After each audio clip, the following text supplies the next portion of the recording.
Chapter 3. The Man of the Island. From the side of the hill, which was here steep and stony, a spout of gravel was dislodged and fell rattling and bounding through the trees. My eyes turned instinctively in that direction, and I saw a figure leap with great rapidity behind the trunk of a pine. What it was, whether bear or man or monkey, I could in no wise tell. It seemed dark and shaggy, more I knew not. But the terror of this new apparition brought me to a stand. I was now, it seemed, cut off upon both sides, behind me the murderers, and before me this lurking nondescript.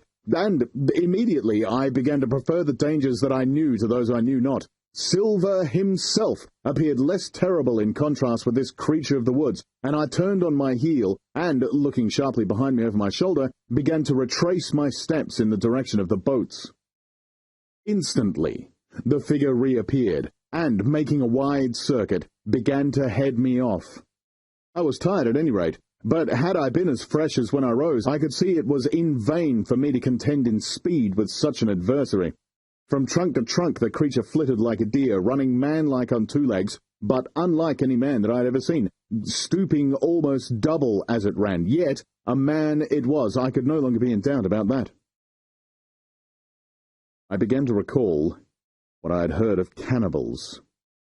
I was within an ace of calling for help, but the mere fact that he was a man, however wild, had somewhat reassured me, and my fear of Silver began to revive in proportion.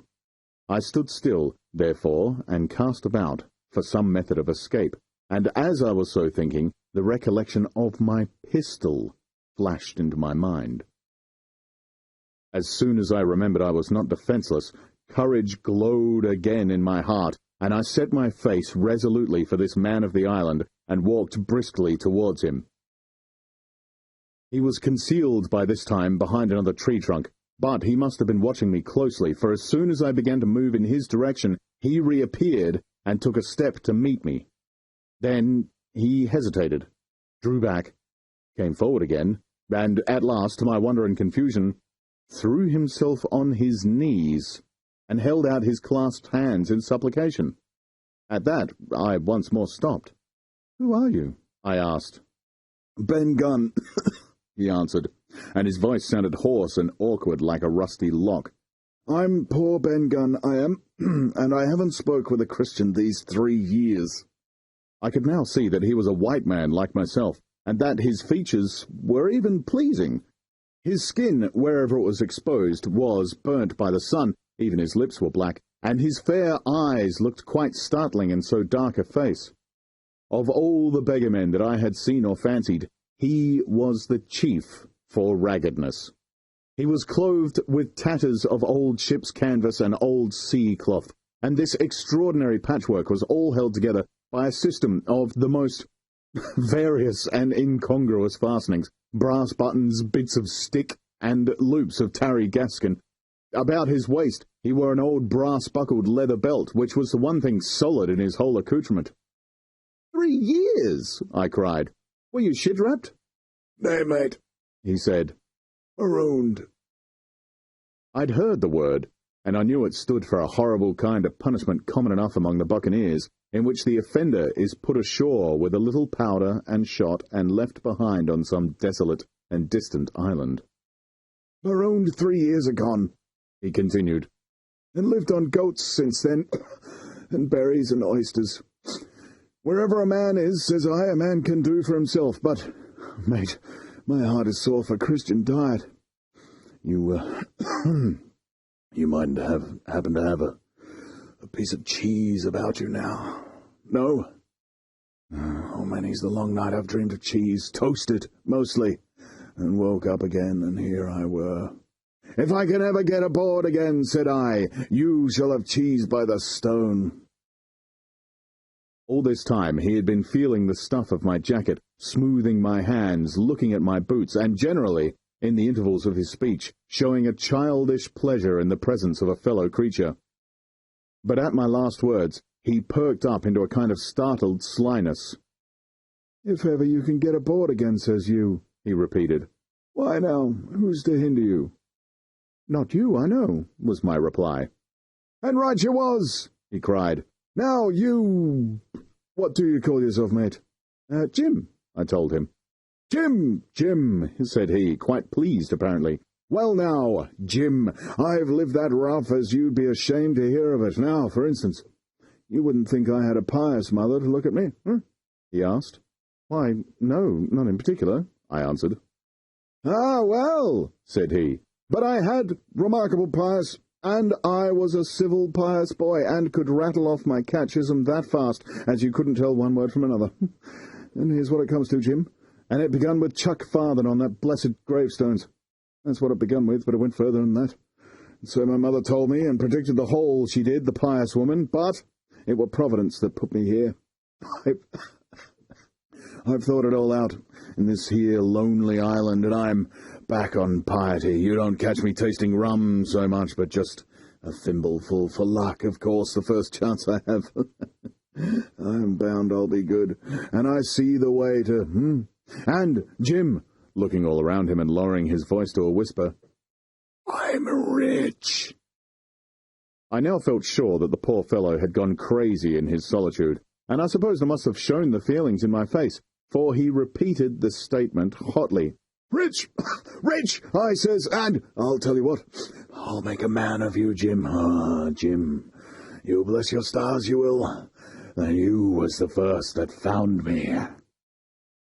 And at this, there came suddenly a lowering shadow over his face, and he tightened his grasp upon my hand and raised a forefinger threateningly before my eyes. Now, Jim, you tell me true. That ain't Flint's ship? He asked.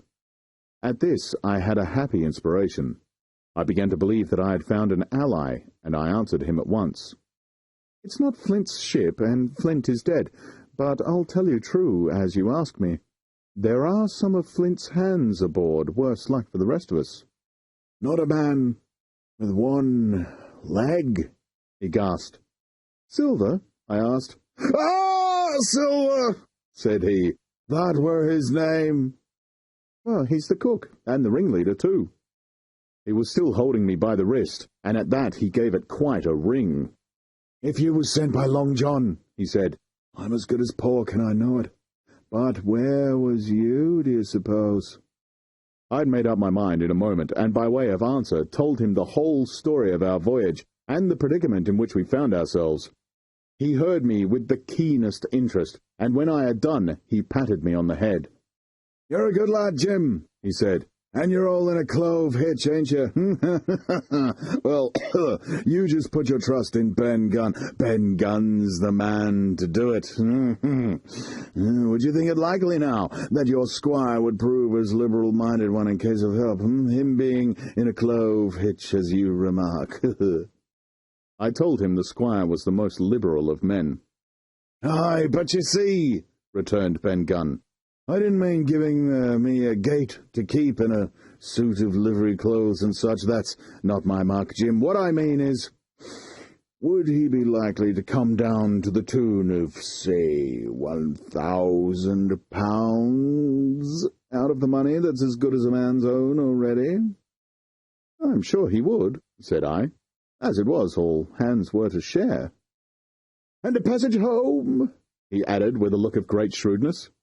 Why, I cried, the squire's a gentleman, and besides, if we got rid of the others, we should want you to help work the vessel home. Ah, said he, so you would. And he seemed very much relieved.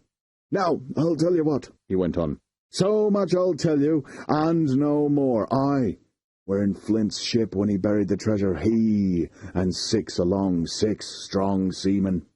They were ashore nigh on a week, and us standing off and on in the old walrus. One fine day, up went the signal, and here comes Flint by himself in a little boat, and his head done up in a blue scarf. The sun was getting up, and mortal white he looked about the cutwater. But there he was, you mind, and the 6 all dead and buried. How he done it, not a man aboard us could make out. It was battle, murder, and sudden death, leastways, him against 6. Billy Bones was the mate. Long John, he was quartermaster, and they asked him where the treasure was. Ah, says he, you can go ashore if you like and stay, he says, but as for the ship, she'll beat up for more, by thunder. That's what he said. Well, I was in another ship 3 years back, and we sighted this island. Boys, said I, here's Flint's treasure. Let's land and find it. The captain was displeased at that, but my messmates were all of a mind and landed. 12 days they looked for it, and every day they had a worse word for me, until one fine morning all hands went aboard. As for you, Benjamin Gunn, says they, here's a musket, they says, and a spade and pickaxe. You can stay here and find Flint's money for yourself, they says. Well, Jim, and not a bite of Christian diet from that day to this, but no, you look here, look at me. Do I look like a man before the mast?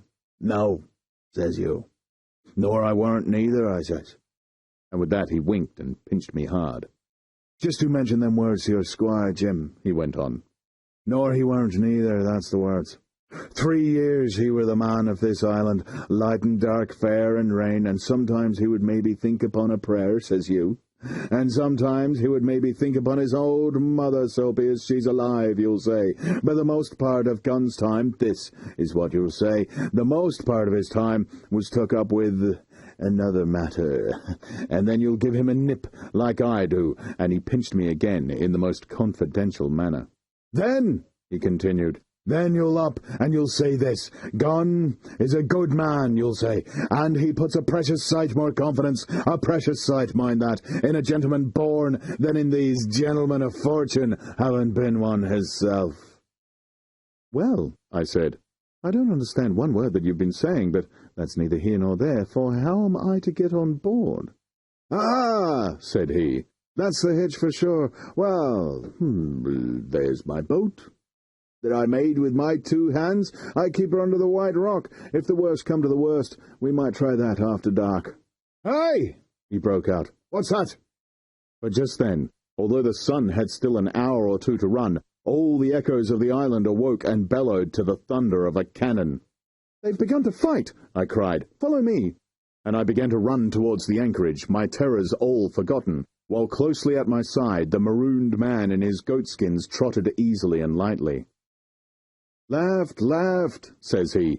Keep to your left hand, mate Jim. Under the trees with you, that's where I killed my first goat. They don't come here now, they're all mast-headed on them mountings for the fear of Benjamin Gunn. Ha! And there's the cemetery, he must have meant. You see the mounds? I come here and played now and thens when I thought maybe a Sunday would be about due. It weren't quite a chapel, but it seemed more solemn-like, and then, says you, Ben Gunn was short-handed, eh? No chapeling, nor so much as a Bible and a flag, you says. So he kept talking as I ran, neither expecting nor receiving an answer.